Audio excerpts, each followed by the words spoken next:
নমস্কার বন্ধুরা, সকলকে আমার চ্যানেলে স্বাগত। গত 5ই ফেব্রুয়ারি 2026 সুপ্রিম কোর্টের ডিএ মামলার রায় অনুযায়ী পঞ্চম বেতন কমিশনের অন্তর্গত রাজ্যের সরকারি কর্মচারী এবং পেনশনারদের সমস্ত বকেয়া ডিএ এরিয়ার পেমেন্ট করা নিয়ে এই মুহূর্তে একটি অত্যন্ত বড় খবর সামনে এসেছে। কি সেই খবরে কী বলা হয়েছে সকল কিছু নিয়েই আজকের ভিডিওতে বিস্তারিতভাবে আলোচনা করব। ভিডিওটি অত্যন্ত গুরুত্বপূর্ণ, তাই প্রথম থেকে শেষ পর্যন্ত অবশ্যই ধৈর্য সহকারে দেখবেন এবং ভালো লেগে থাকলে অবশ্যই একটি লাইক করবেন এবং সকলের সঙ্গে শেয়ার করবেন। আর সেই সাথে এই চ্যানেলে প্রথমবার হলে এই রকমের ইনফরমেটিভ ভিডিও আরও দেখার জন্য যারা এখনও পর্যন্ত এই চ্যানেলটিকে সাবস্ক্রাইব করেননি তারা অবশ্যই চ্যানেলটিকে সাবস্ক্রাইব করে নিতে ভুলবেন না। তাহলে চলুন আমরা বিস্তারিত জেনে নিই। দেখুন, এটি একটি নামী সংবাদপত্রের প্রতিবেদনের অংশ। এখানে হেডলাইন্স দেওয়া হয়েছে, ডিএ কমিটিতে কর্মী সংগঠনের 10 জন নিয়োগ সুপ্রিম কোর্টের, রাজ্যের আপত্তি খারিজ, বকেয়া মেটাতে হবে প্রায় 40,000 কোটি টাকা, অথচ পশ্চিমবঙ্গ সরকার এখনও পর্যন্ত মিটিয়েছে মাত্র 7,700 কোটি টাকা। এবার মূল প্রতিবেদনে কি বলা হয়েছে আমরা দেখে নেব। দেখুন, মূল প্রতিবেদনে বলা হয়েছে বকেয়া মেটাতে হবে প্রায় 40,000 কোটি টাকা, অথচ পশ্চিমবঙ্গ সরকার এখনও পর্যন্ত মিটিয়েছে মাত্র 7,700 কোটি টাকা।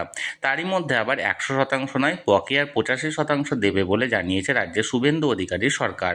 তাই রাজ্য সরকারি কর্মীদের বকেয়া দিয়ে মেটানোর প্রক্রিয়া নিয়ে আলোচনা করতে এবার কর্মচারীদের পক্ষে 10 জন প্রতিনিধিদের নাম ঠিক করে দিল সুপ্রিম কোর্ট। বকেয়া কত কিস্তিতে কিভাবে মেটানো হবে তা ঠিক করতে সুপ্রিম কোর্ট আগে একটি বিশেষ মনিটরিং কমিটি করে দিয়েছে। সুপ্রিম কোর্টের প্রাক্তন বিচারপতি ইন্দু মালহোত্রা এই কমিটির চেয়ারম্যান। কমিটিতে কর্মচারী ইউনিয়ন তথা সংগঠন প্রতি একজন করে প্রতিনিধি রাখার জন্য শীর্ষ আদালতের চেষ্টা চালিয়েছিল রাজ্য সরকার, কিন্তু তা মানেনি সর্বোচ্চ আদালত। কর্মচারী সংগঠনের দাবিকেই মান্যতা দিয়ে 10 জনকে অনুমোদন দিয়েছে বিচারপতি সঞ্জয় কারোল এবং বিচারপতি প্রশান্ত কুমার মিশ্রের বেঞ্চ। শীর্ষ আদালতের নির্দেশ মোতাবেক সেই 10 জন হলেন আইনজীবী ফিরদৌস শামীম, গোপা বিশ্বাস, শ্যামল কুমার মিত্র, আইনজীবী করুণানন্দী, বিপুল কুমার, মৃন্ময় সীমানি, প্রবীর চট্টোপাধ্যায়, দেবপ্রসাদ হালদার, অভিজিৎ উপাধ্যায় এবং ভাস্কর ঘোষ।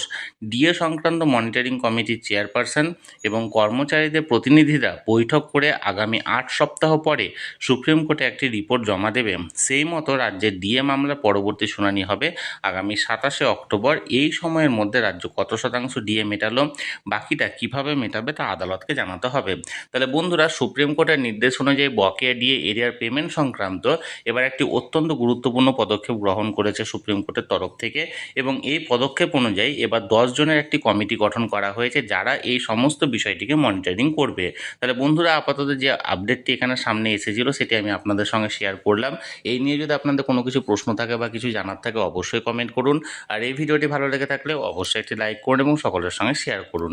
আর সেই সাথে চ্যানেলে প্রথমবার হলে অবশ্যই চ্যানেলটিকে সাবস্ক্রাইব করে রাখুন। ধন্যবাদ, দেখা হচ্ছে পরের ভিডিওতে।